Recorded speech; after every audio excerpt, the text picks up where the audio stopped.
Shalom Bapak Ibu Saudara, bila kita kembali pada mulanya di kitab Kejadian, kita menemukan bahwa jadilah terang merupakan kalimat pertama dari mulut Allah yang tercatat bagi umat manusia. Di tengah dunia yang tak berbentuk, kacau balau, bergelora, dan gelap gulita, firman pertama yang keluar dari mulut Allah ialah, jadilah terang. Oleh karena itu, jika kehidupan saudara tak berbentuk, kacau balau, bergelora, dan gelap gulita, hal pertama yang perlu saudara lakukan bukanlah mulai membereskannya. Hal pertama yang perlu dilakukan ialah terangilah hidupmu. Itulah permulaan dari segala sesuatu, langkah pertama menuju kehidupan yang teratur. Bila kita berlibur, baik di pantai atau di gunung, apa yang ingin kita lihat? Pasti pemandangan yang indah. Terlebih kita ingin melihat sunrise atau sunset. Kenapa? Karena pada saat sunrise atau sunset, kita bisa melihat sinar terang yang sangat indah. Saat ini saya ingin mengajak Bapak Ibu Saudara untuk merenungkan firman Tuhan yang terambil dari Yesaya pasal 60 ayat 1 sampai 3. Ayat 1. Bangkitlah menjadi teranglah, sebab terangmu datang dan kemuliaan Tuhan terbit atasmu, sebab sesungguhnya kegelapan menutupi bumi dan kekelaman menutupi bangsa-bangsa. Tetapi terang Tuhan terbit atasmu dan kemuliaannya menjadi nyata atasmu. Bangsa-bangsa berduyun-duyun datang kepadamu dan raja-raja kepada cahaya yang terbit bagimu.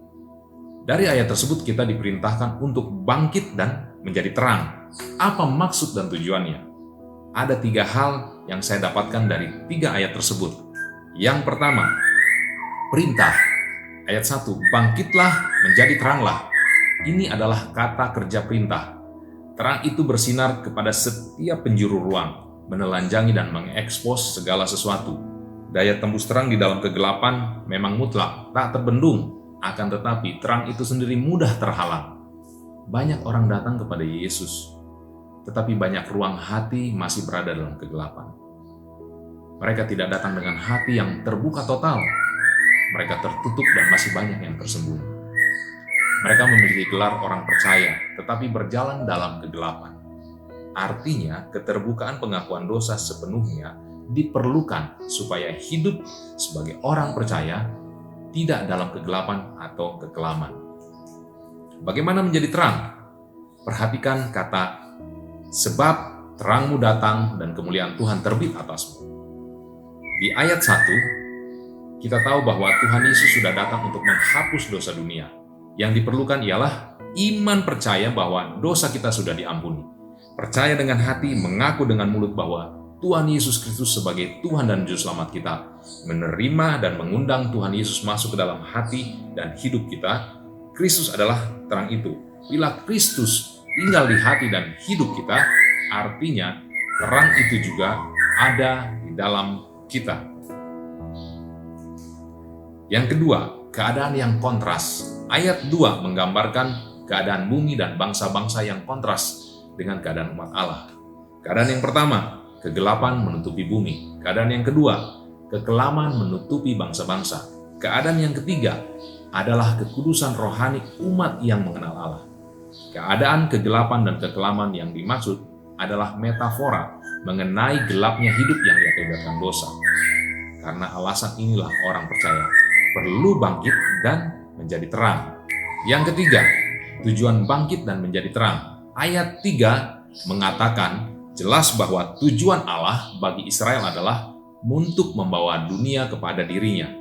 Bila kita membaca kelanjutannya di Yesaya 61 ayat 1-2, Tuhan mengutip ayat tersebut dan mengatakan, genaplah nats ini sewaktu kamu mendengarnya. Ada di Lukas 4 ayat 18-19. Artinya Tuhan menyelamatkan, dan bagi kita adalah melakukan penginjilan, memberitakan kabar baik atau keselamatan. Jadi, bangkitlah menjadi teranglah artinya bahwa kita sebagai orang percaya sudah ada Kristus di dalam kita. Terang itu sudah ada di dalam kita. Maka kita harus memunculkan terang kebenaran Kristus melalui perkataan kita, perbuatan kita, supaya banyak orang yang gelap hidupnya datang kepada Kristus sebagai Tuhan dan Juru Selamatnya. Amin. Stay safe, stay strong. Tuhan memberkati kita semua.